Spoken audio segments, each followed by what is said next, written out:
मेरे परम पिता परमात्मा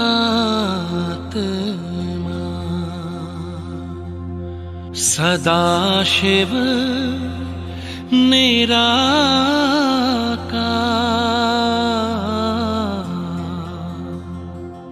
ओ आनंद के सागर,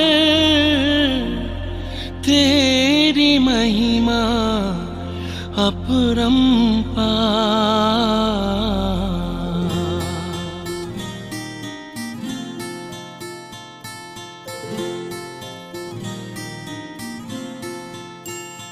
मेरे परम पिता परमात्मा, मेरे परम पिता परमात्मा सदाशिव निराकार, परम पिता परमात्मा सदाशिव निराकार, ओ आनंद के सागर, तेरी महिमा अपरंपार, महिमा अपरंपार, तेरी महिमा अपरंपार। महिमा अपरंपार, तेरी महिमा अपरंपार। मेरे परम पिता परमात्मा।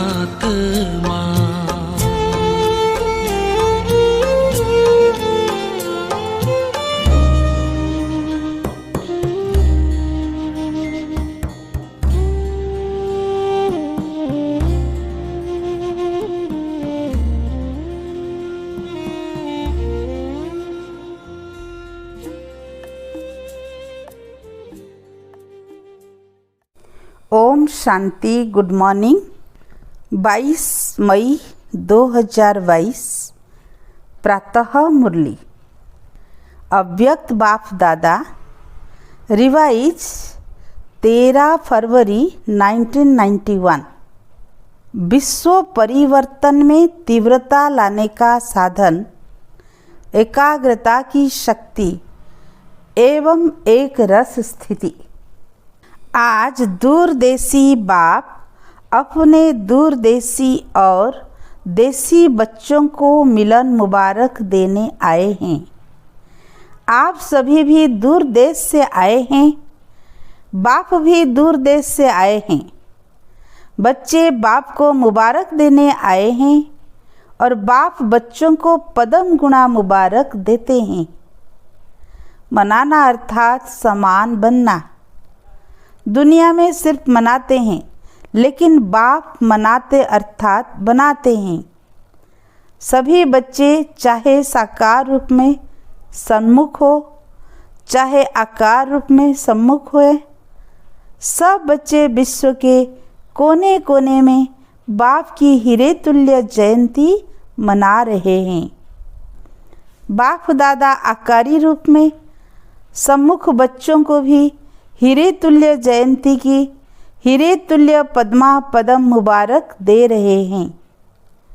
इस महान अवतरित होने की जयंती को आप सभी बच्चे मनाते स्वयं भी हीरे तुल्य बन गए हो। इसको कहा जाता है मनाना अर्थात बनाना। हर एक बच्चे के मस्तक पर पद्मा पदम भाग्यवान बनने का सितारा चमक रहा है। तो मनाते मनाते सदा के लिए भाग्यवान बन गए। ऐसी अलौकिक जयंती सारे कल्प में कोई भी नहीं मनाते हैं। चाहे महान आत्माओं की भी जयंती मनाते हैं, लेकिन वह महान आत्माएं मनाने वालों को महान बनाते नहीं है। इस संगम पर ही आप बच्चे परमात्म जयंती मनाते महान बन जाते हो, श्रेष्ठ श्रेष्ठ आत्माएं बन जाते हो। ऐसे हीरे तुल्य जीवन बनाते जो जन्म जन्मांतर हीरे और रत्नों से खेलते रहते। आज का यादगार दिवस सिर्फ बाप का नहीं है, लेकिन बच्चों का भी बर्थडे है, क्योंकि जब बाप अवतरित होते हैं तो बाप के साथ ब्रह्मा दादा भी परिवर्तित आत्मा अवतरित होते हैं। बाप और दादा दोनों का साथ साथ अवतरण होता है। सिवाय ब्राह्मणों के बाप दादा स्थापना का यज्ञ रच नहीं सकते, इसीलिए बाप दादा और ब्राह्मण बच्चे साथ साथ अवतरित होते हैं। तो किसका जन्मदिन कहेंगे, आपका या बाप का? आपका भी है ना, तो आप बाप को मुबारक देते और बाप आपको मुबारक देते। शिव जयंती अर्थात परमात्म जयंती को महाशिवरात्रि क्यों कहते हैं? सिर्फ शिवरात्रि नहीं, लेकिन महाशिवरात्रि कहते हैं, क्योंकि इस अवतरित दिवस पर शिव बाप, ब्रह्मा दादा और ब्राह्मणों ने महान संकल्प का व्रत लिया कि विश्व को पवित्रता के व्रत से महान श्रेष्ठ बनाएंगे। विशेष आदिदेव ब्रह्मा अपने निमित्त ब्राह्मण आदि बच्चों के साथ इस महान व्रत लेने के निमित्त बने। तो महान बनाने के व्रत लेने का दिव्य दिवस है, इसीलिए महाशिवरात्रि कहा जाता है। और आप ब्राह्मण बच्चों ने यह महान व्रत लिया, इसके यादगार स्वरूप में आज तक भी भक्त लोग व्रत रखते हैं। यह महान जयंती प्रतिज्ञा लेने की जयंती है। एक तरफ प्रत्यक्ष होने की जयंती है, दूसरी तरफ प्रतिज्ञा लेने की भी जयंती है। आदि समय में आप सभी जो भी निमित्त बने, आदि देव के साथ आदि रत्न निकले, उन्हों की प्रतिज्ञा का प्रत्यक्ष फल आप सभी प्रत्यक्ष हुए। देखो कहाँ कहाँ कोने में चले गए थे, कितने कोने में चले गए, लेकिन बाप ने मिट्टी में छिपे हुए अपने हीरे तुल्य बच्चों को ढूंढ लिया ना। अभी तो विश्व के कोने कोने में आप होलीएस्ट और हाईएस्ट हीरे चमक रहे हो। तो यह परमात्मा जयंती के व्रत और प्रतिज्ञा का फल है। आप सभी अभी भी चारों ओर शिव बाप के झंडे के आगे प्रतिज्ञा लेते हो ना। तो यह आदि रस्म की विधि अब तक आप भी करते रहते हो। यह परमात्म जयंती, जिसको शिवरात्रि भी कहते हैं, रात्रि अर्थात अंधकार। अंधकार में जो व्यक्ति व वस्तु जैसी होती है वैसी दिखाई नहीं देती है, होते हुए भी दिखाई नहीं देती। जब बाप अवतरित होते हैं तो आप भी जो आप हैं, जो हैं, जैसे हैं, न अपने आप को देख सकते थे, न बाप को देख व जान सकते थे। मैं आत्मा हूँ, यह होते हुए भी ज्ञान व अनुभव के नेत्र द्वारा देख नहीं सकते थे। नेत्र होते हुए भी अंधकार में थे। नेत्र यथार्थ कार्य नहीं करते थे, स्पष्ट दिखाई नहीं देता। तो आप भी अंधकार में थे ना, अपने को ही नहीं देख सकते थे। इसलिए बाप पहले इस अंधकार को मिटाते हैं। तो शिवरात्रि अर्थात अंधकार को मिटाए यथार्थ का प्रकाश प्रज्वलित होना। इसीलिए शिवरात्रि कहकर मनाते हैं। भक्ति मार्ग की विधियां भी आपकी यथार्थ विधियों का यादगार है। एक तरफ भक्तों की विधि और दूसरी तरफ बच्चों की संपूर्ण विधि, दोनों ही देख बाप हर्षित होते हैं। आप लोग भी हर्षित होते हो ना कि हमारे भक्त फॉलो करने में कितने होशियार हैं। लास्ट जन्म तक भी अपनी भक्ति की विधियां निभाते आते हैं। यह सब हैं बाप और आप बिंदु रूप की कमाल। शिव बाबा के साथ शालिग्राम भी साथ साथ पूजे जाते हैं। आप सभी बिंदु स्वरूप के महत्व को जानते हो, इसलिए आज तक भक्तों में शिव अर्थात बिंदु स्वरूप का महत्व है। वह सिर्फ बिंदु रूप को जानते हैं, यथार्थ नहीं जानते हैं, अपने रूप से जानते हैं। लेकिन आप बाप को सिर्फ बिंदु रूप से नहीं, लेकिन बिंदु के साथ जो सर्व खजानों का सिंधु है, तो बिंदु के साथ सिंधु रूप को भी जानते हो। दोनों रूप से जाना है ना। सिंधु स्वरूप को जानते आप भी मास्टर सिंधु बन गए। आप में कितने खजाने भरे हुए हैं, हिसाब लगा सकते हो। अनगिनत, अथाह और अविनाशी खजाने हैं। सभी मास्टर सिंधु बने हो ना, कि अब बनना है। तपस्या वर्ष में क्या करेंगे? तपस्या अर्थात जो भी संकल्प करेंगे वह दृढ़ता से करेंगे। तपस्या अर्थात एकाग्रता और दृढ़ता। योगी जीवन में तो अभी भी हो। आप सब योगी जीवन वाले हो ना, कि 8 घंटा 6 घंटा या कुछ घंटे योग लगाने वाले हो। योगी जीवन तो है ही, फिर खास तपस्या वर्ष क्यों रखा है? बाप दादा सभी बच्चों को योगी जीवन वाले योगी आत्मा के रूप में देखते हैं, और हो भी योगी जीवन में। और जीवन तो समाप्त हो गई।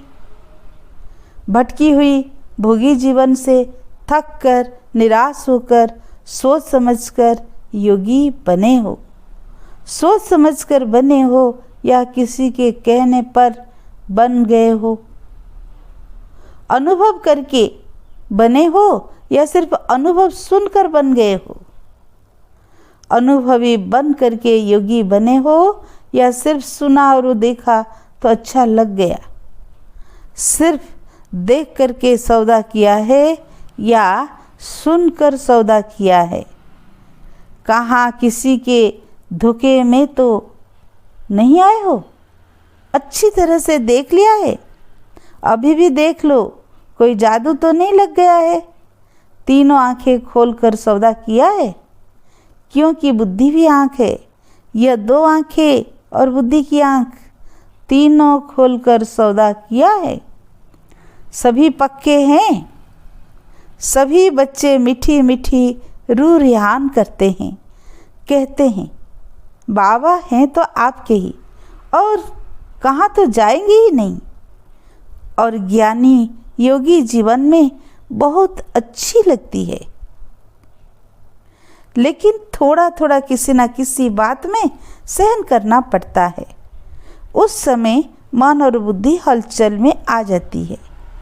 यह कब तक होगा, कैसे होगा?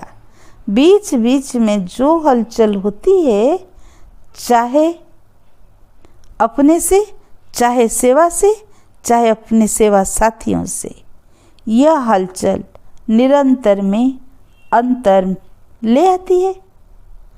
तो सहन शक्ति की परसेंटेज थोड़ी कम हो जाती है पक्के, लेकिन पक्के को भी कभी कभी ये बातें हिला देती है।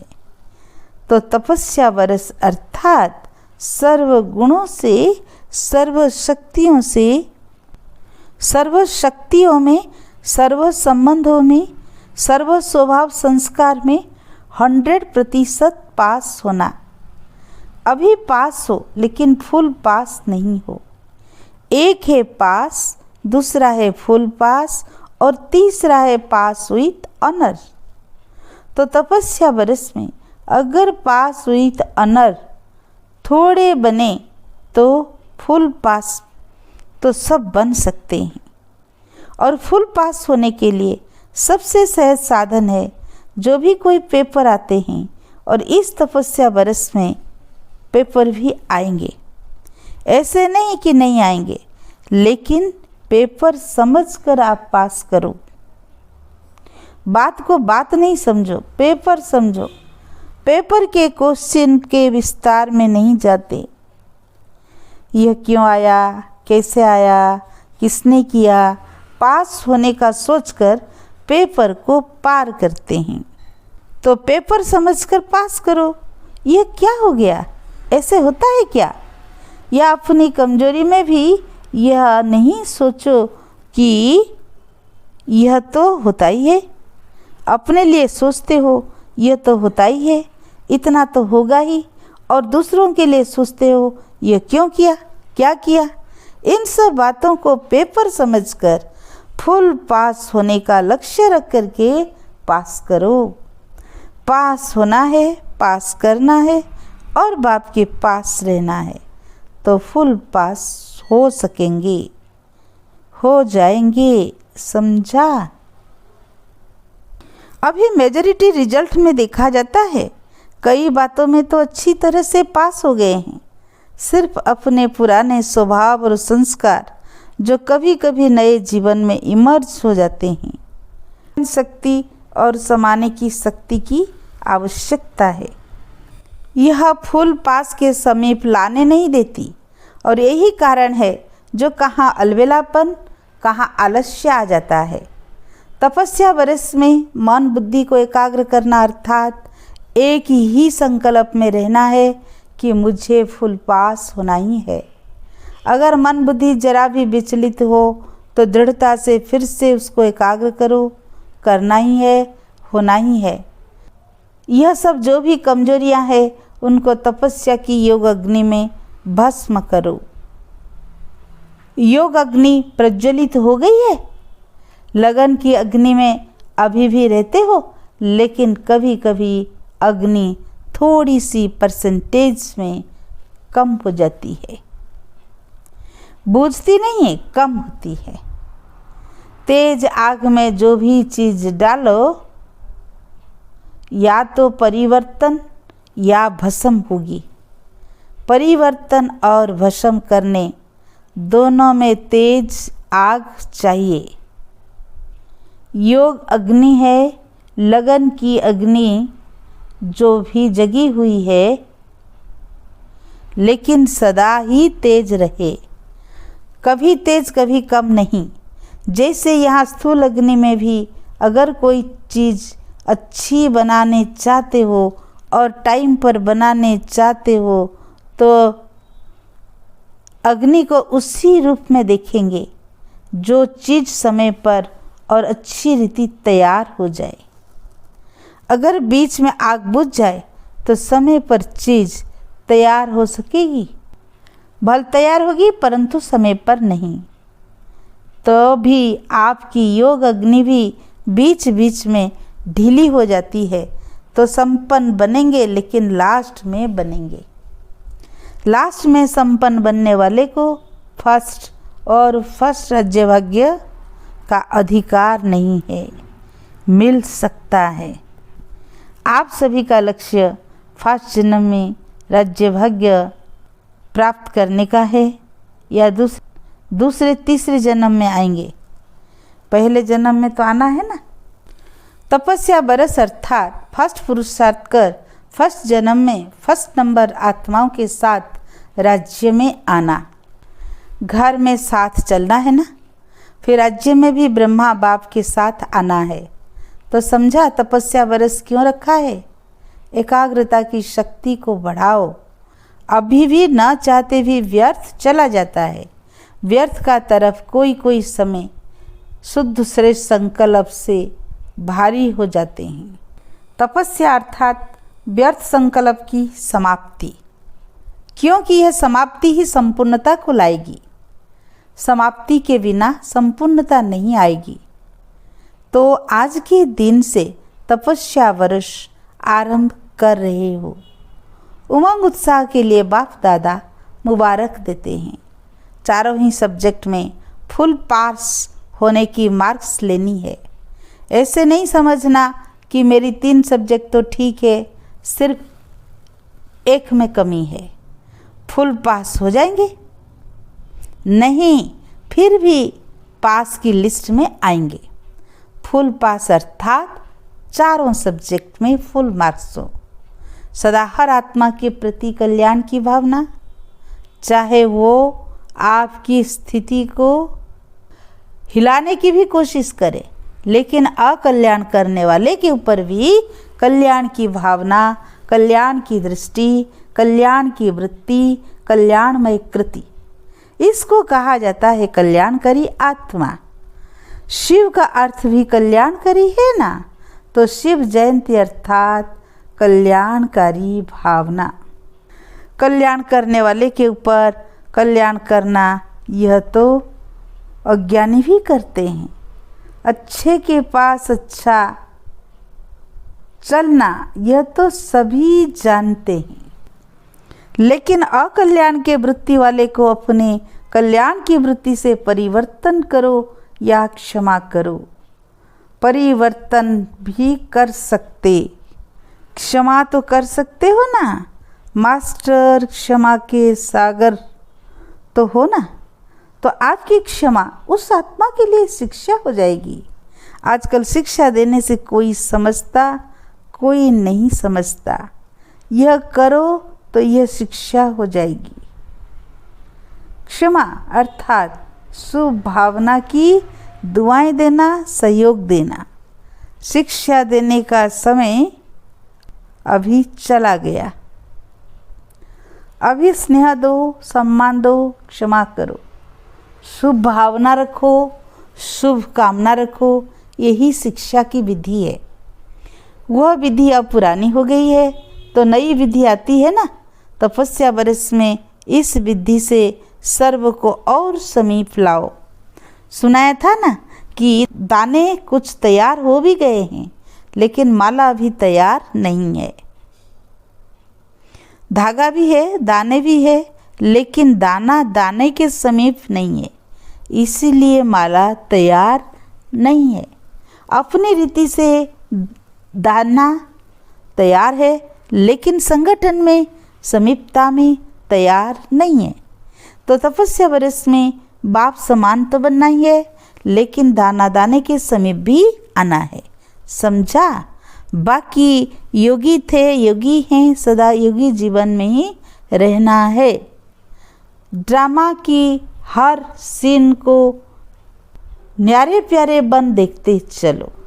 ड्रामा की हर सीन प्यारी है। दुनिया के लिए जो अप्यारी सीन है वो आपके लिए भी प्यारी है। जो भी होता है उसमें कोई राज भरा हुआ होता है।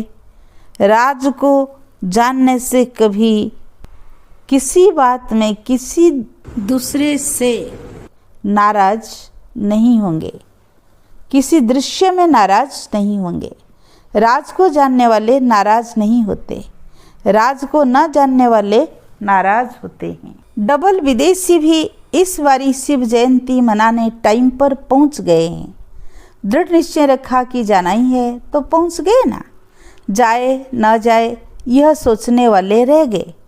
अभी तो यह कुछ भी नहीं है, अभी तो होना है। अभी प्रकृति ने फुल फोर्स की हलचल शुरू नहीं की है, करती है, लेकिन फिर आप लोगों को देखकर थोड़ा ठंडी हो जाती है। वह भी डर जाती है कि मेरे मालिक तैयार नहीं है। किसकी दासी बने? निर्भय हो ना, डरने वाले तो नहीं हो ना। लोग डरते हैं मरने से, और आप तो है ही मरे हुए। पुरानी दुनिया से मरे हो ना, नई दुनिया में जीते हो। पुरानी दुनिया से मरे हुए हो तो मरे हुए को मरने से क्या डर लगेगा? और दृष्टि हो ना, अगर कोई भी मेरापन होगा तो माया बिल्ली म्याऊं म्याऊं करेगी, मैं आऊं। आप तो हो ही ट्रस्टी, शरीर भी मेरा नहीं। लोगों को मरने का फिक्र होता है, या चीज़ों का या परिवार का फिक्र होता है। आप तो हो ही ट्रस्टी, न्यारे हो ना कि थोड़ा थोड़ा लगाव है। बॉडी कॉन्शियसनेस है तो थोड़ा थोड़ा लगाव है। इसलिए तपस्या अर्थात ज्वाला स्वरूप निर्भय। अच्छा, दोनों मुरबी दादियाँ सुन रही है, देख रही है। कुछ नवीनता देखनी चाहिए ना। बाप दादा ने पहले भी सुनाया कि एक है वाणी की सेवा, दूसरी है फरिश्ता मूरत और शक्तिशाली स्नेहमयी दृष्टि की सेवा। कुछ समय इन्हों को यह सेवा का पाठ मिला हुआ है। आदि से वाणी और कर्म की सेवा तो करती ही रही है। इस विधि की सेवा का यह भी ड्रामा में है। अंत में यही सेवा रह जाएगी। यह पाठ थोड़े समय के लिए इन्हों को मिला है, फिर भी मुरब्बी बच्चे हैं ना, इन्हों के हिसाब किताब चुक्त होने में भी सेवा है। निमित हिसाब है लेकिन राज सेवा का है। बेहद के खेल में यह भी एक वंडरफुल खेल है। दोनों का पाठ भी नवीनता है। यह जल्दी जल्दी हिसाब किताब चुक्त कर संपन्नता और संपूर्णता के समीप आ रही है। अकेले नहीं जाएंगे, यह कोई नहीं सोचो। हर एक को चुक्त तो करना ही है, लेकिन कोई सिर्फ चुक्त करता है, कोई चुक्त करते भी सेवा करते हैं। सारे विजयी बन गए ना। सबकी दुआओं की दवा भी सूली से कांटा कर देती है। हिसाब किताब के प्रभाव में नहीं आई, दोनों ठीक हो गए, सिर्फ परहेज में हैं। टेस्ट भी परहेज है। जैसे खाने में परहेज होती है, यह फिर चलने फिरने बोलने की परहेज है। स्नेह क्या नहीं कर सकता है। कहावत है, स्नेह पत्थर को पानी करता है ना।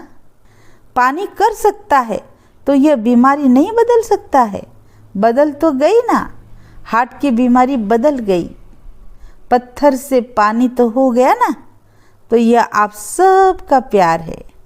बाकी अब सिर्फ पानी रह गया, पत्थर खत्म हो गया। रेस्ट में रहने से दोनों के चेहरे चमक गए हैं। परिवार का प्यार भी बहुत मदद देता है। अच्छा, चारों ओर के सर्व विश्व कल्याण की श्रेष्ठ भावना रखने वाले, चारों ओर के ऐसे दृढ़ संकल्प करने वाले, तपस्या द्वारा स्वयं को विश्व को परिवर्तन करने वाले, एकाग्रता की शक्ति से एक रस स्थिति में स्थित रहने वाले, ऐसे तपस्वी आत्माओं को, स्नेही आत्माओं को, सदा बाप के साथ रहने वाली आत्माओं को, सदा भिन्न भिन्न विधि से सेवा में साथी रहने वाले बच्चों को महापरमात्म जयंती की मुबारक और याद प्यार स्वीकार हो और साथ साथ नमस्ते। हम रूहानी बच्चों की रूहानी बाप दादा को याद प्यार गुड मॉर्निंग, नमस्ते नमस्ते। शुक्रिया प्यारे बाप दादा को, शुक्रिया शुक्रिया। वरदान, समय और परिस्थिति प्रमाण अपनी श्रेष्ठ स्थिति बनाने वाले अष्ट शक्ति संपन्न भव। जो बच्चे अष्ट शक्तियों से संपन्न है, वो हर कर्म में समय प्रमाण, परिस्थिति प्रमाण हर व्यक्ति को कार्य में लगाते हैं। उन्हें अष्ट शक्तियों इष्ट और अष्ट रत्न बना देती है। ऐसे अष्ट शक्ति संपन्न आत्माएं जैसा समय, जैसी परिस्थिति, वैसी स्थिति सहज बना लेती है। उनके हर कदम में सफलता समाई रहती है। कोई भी परिस्थिति उन्हें श्रेष्ठ प्राप्ति से नीचे नहीं उतार सकती। आज का स्लोगन, जो कर्म हम करेंगे हमें देख और करेंगे। यह स्लोगन सदा स्मृति में रहे तो कर्म श्रेष्ठ हो जाएंगे। अच्छा, ओम